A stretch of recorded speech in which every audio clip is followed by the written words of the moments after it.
The late afternoon light was pouring across my living room, soft and golden, when my phone rang. I glanced at the screen and froze. St. Mary's Hospital. My chest tightened before I even answered. The nurse's voice was calm but urgent. Daniel's mother had suffered a domestic accident and was in surgery. My stomach dropped. I could barely breathe. In a rush, I grabbed my keys with one hand and my phone with the other, my thoughts racing straight to Daniel. He needed to know right away. I called him. Once, twice, then again. Each ring seemed longer than the last, the silence on the other end stretching like a cruel rope pulling tighter around my chest. Daniel, call me now. Your mother's been taken to St. Mary's. Please answer. I begged into his voicemail, my voice trembling. I paced the room, phone pressed against my ear, praying he would pick up. But nothing. The ticking of the clock on the wall mocked me, each second louder, sharper, crueler. Daniel was the man who always answered, even when he pocket-dialed by mistake. But now, when it truly mattered, he was unreachable.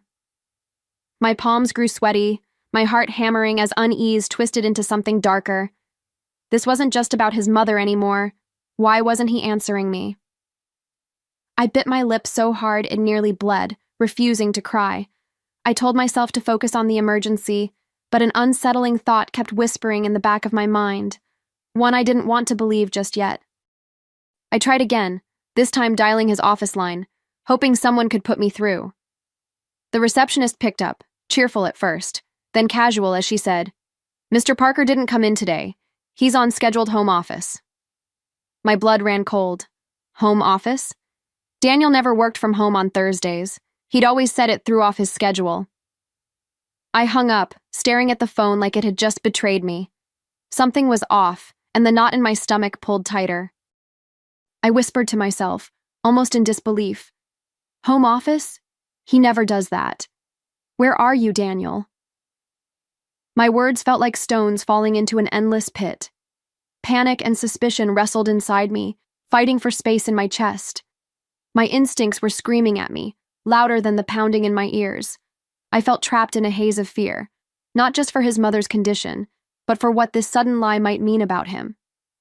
That's when I remembered the car tracker. It wasn't supposed to be something I ever needed, just a security measure we agreed on for insurance. My fingers shook as I called the provider and asked for the car's location. I held my breath as the operator read it out. A residential address across town, nowhere near St. Mary's, nowhere near his office.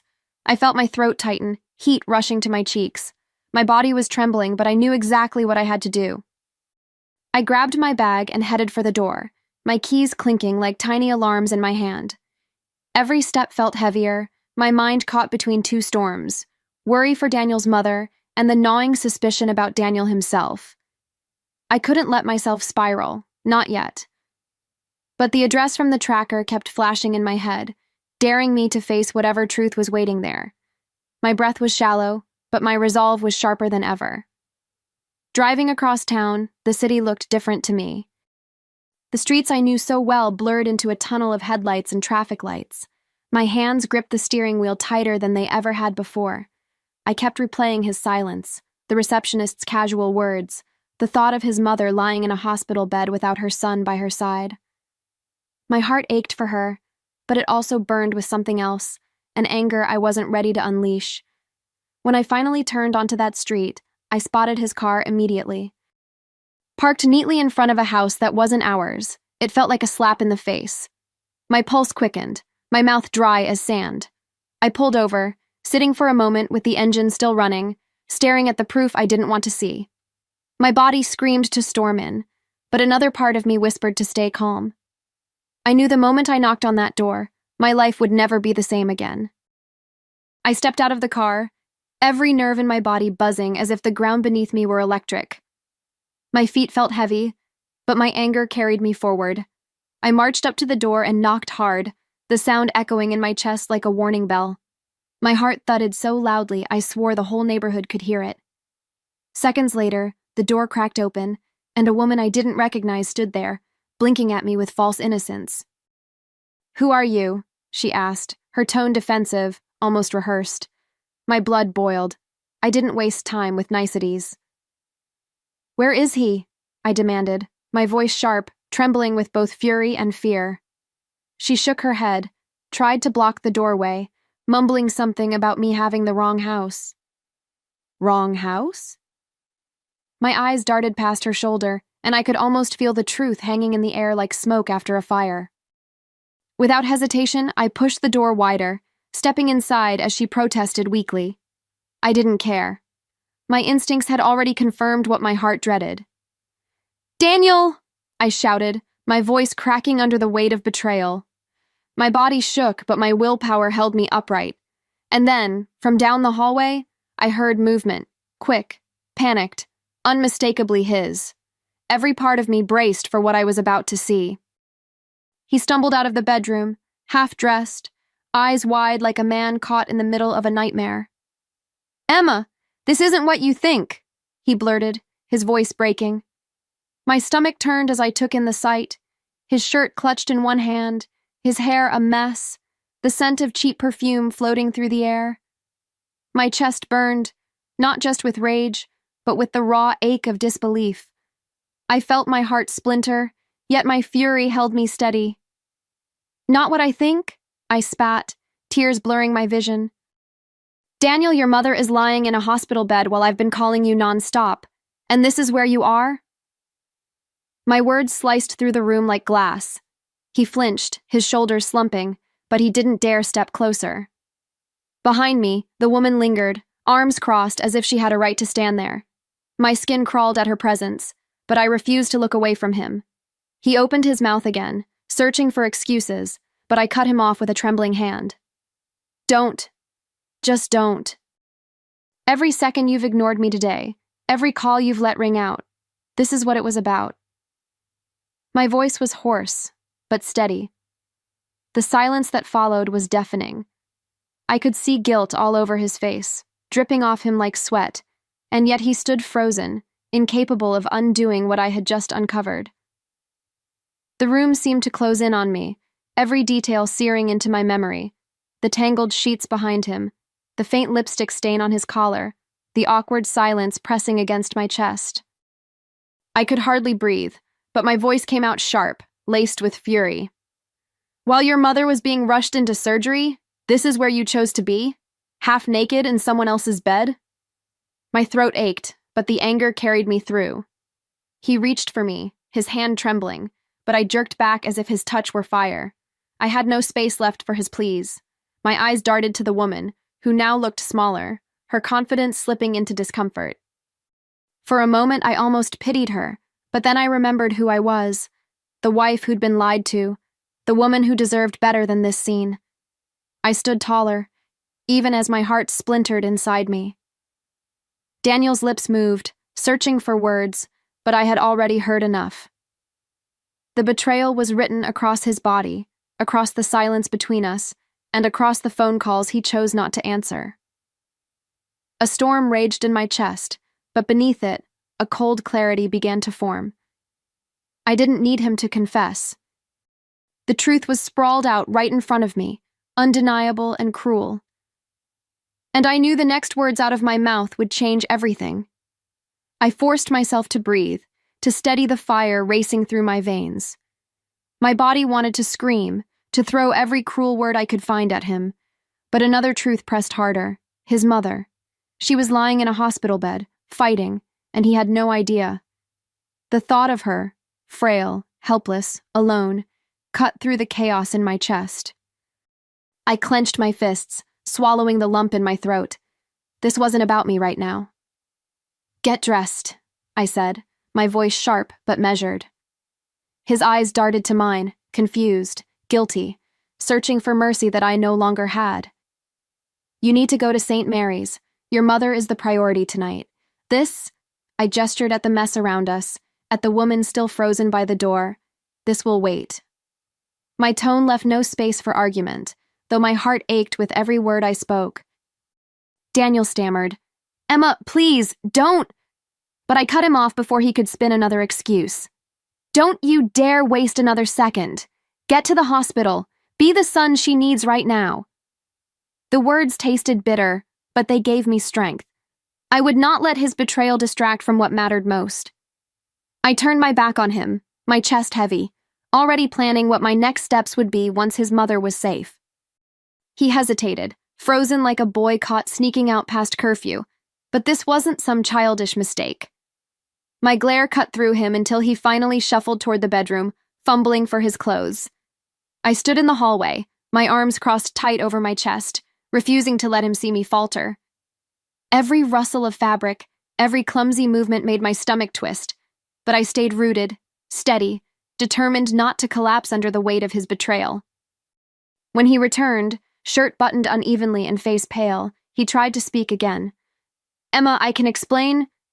The words nearly broke me, but I lifted my hand, silencing him. "No. Save it. Your explanations mean nothing right now. Get to the hospital. Your mother needs you more than I ever will again." My voice cracked, but I refused to let the tears fall. He had already stolen enough from me. I wouldn't give him the satisfaction of watching me crumble. For a fleeting second, I saw regret flicker in his eyes, but I knew better than to mistake it for love. Guilt, maybe. Shame, perhaps. But love doesn't drive a man to another woman's bed while his family is in crisis. Love doesn't hide in silence when the phone keeps ringing.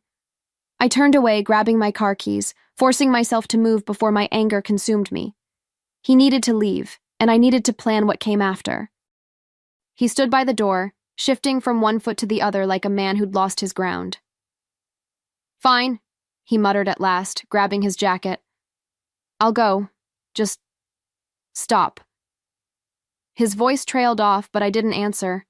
I kept my arms folded, my body turned away, showing him the cold shoulder he had earned. The slam of the door behind him echoed through the house, leaving a silence so sharp it cut straight through me. The moment he was gone, my knees buckled. I pressed my hand to the wall, steadying myself as the tears I'd been holding back finally spilled.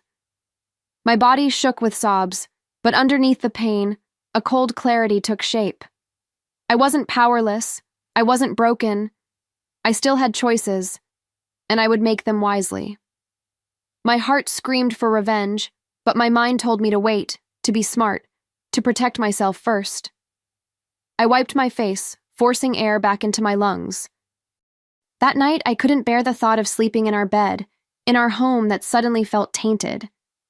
Instead, I packed a small bag and drove to my friend's house, needing distance, needing space to breathe.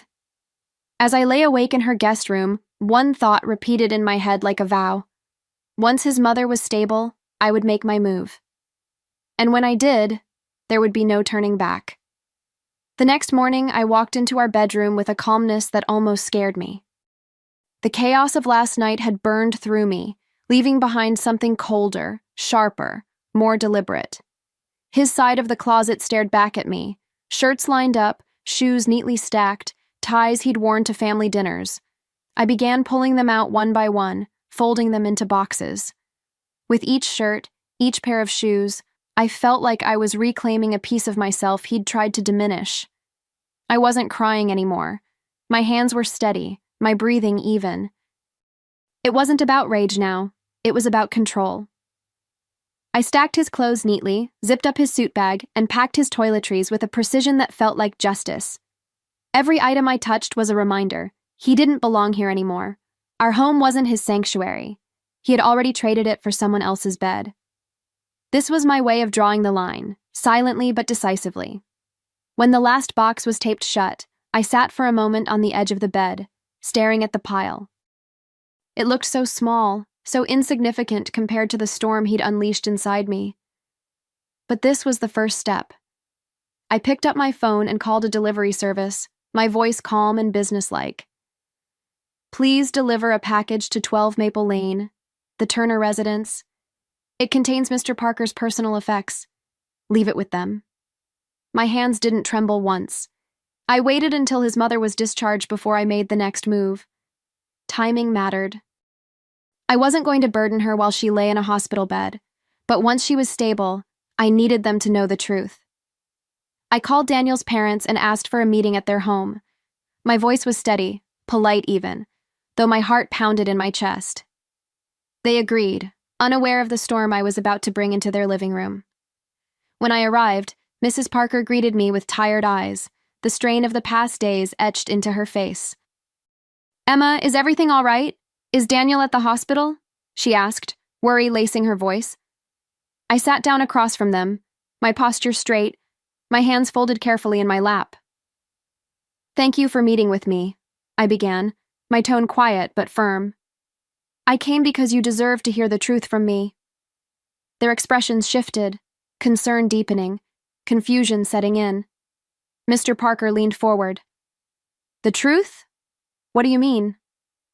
For a moment, I softened, glancing at Mrs. Parker with compassion.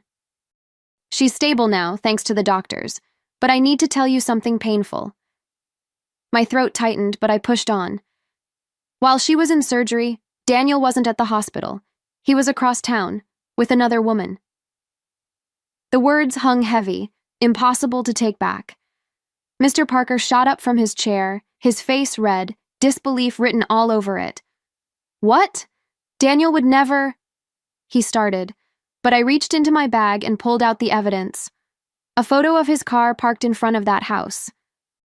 A copy of the delivery receipt for the boxes already sent to their address. I placed them gently on the coffee table, my voice steady. "I didn't come here to humiliate him.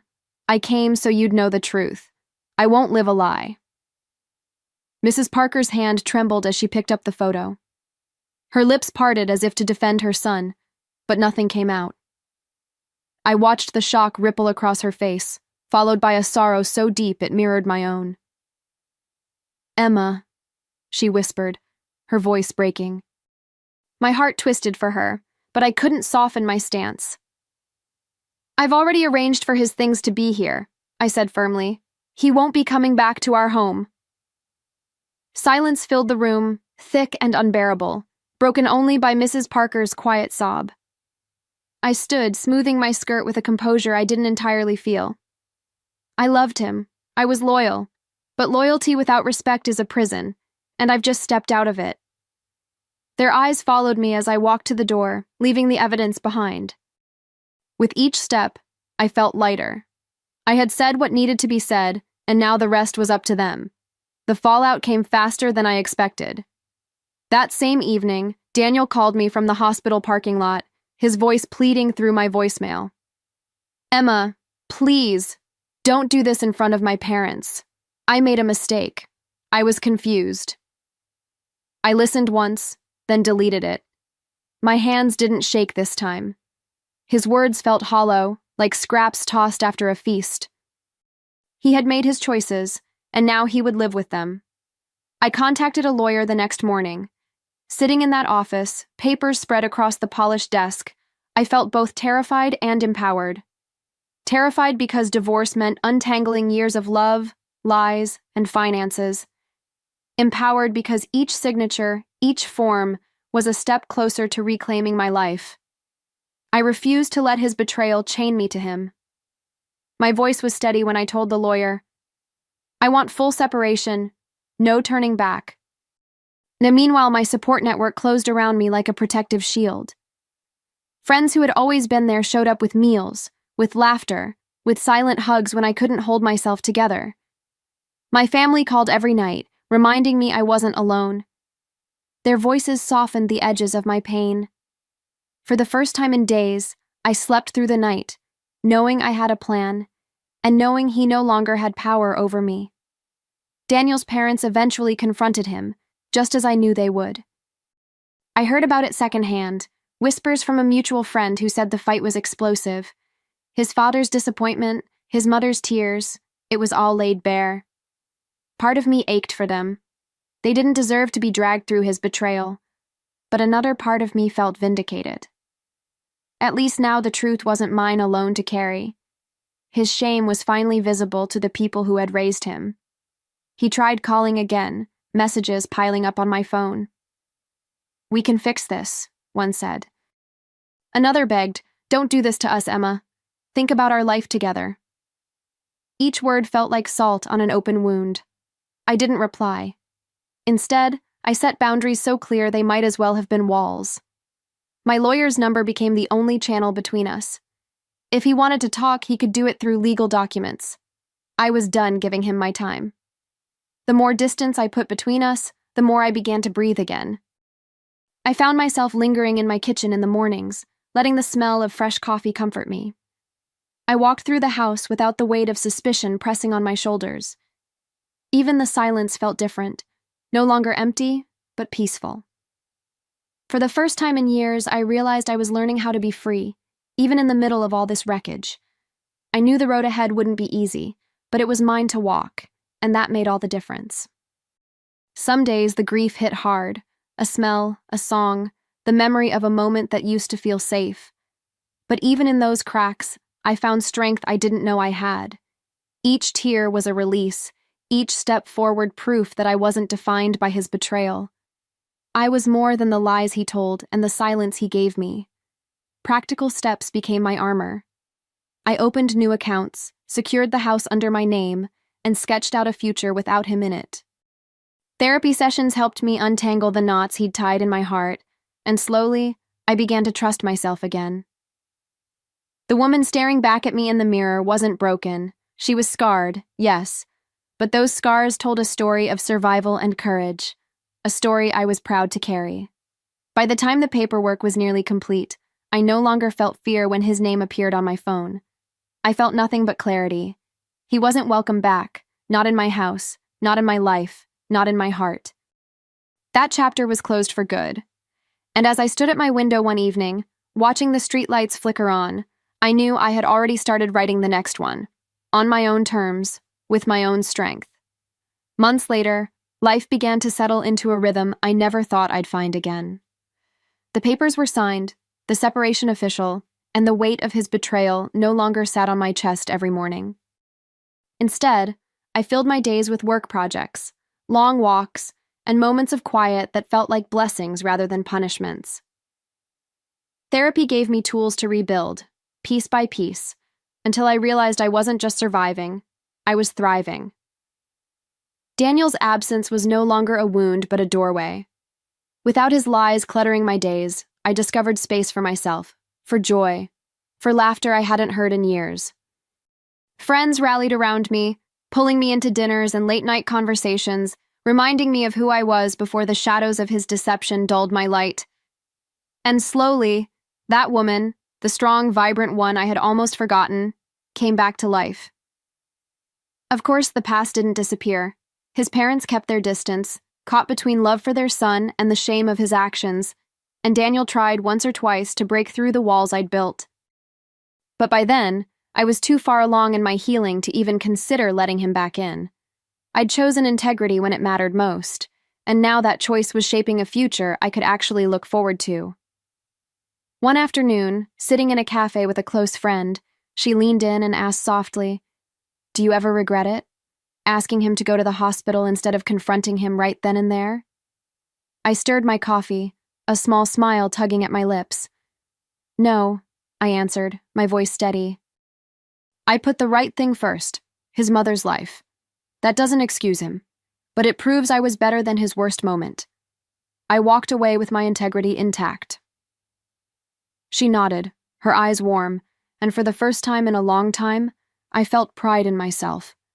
Not pride for enduring his lies, but for refusing to let them define me. That choice, to act with dignity when he acted with betrayal, wasn't just about ending a marriage. It was about reclaiming the woman I had always been. The woman who deserved honesty, loyalty, and respect. The woman who was finally standing tall again. When I left the cafe, the air outside felt lighter, fresher, as if the world had opened its arms to me.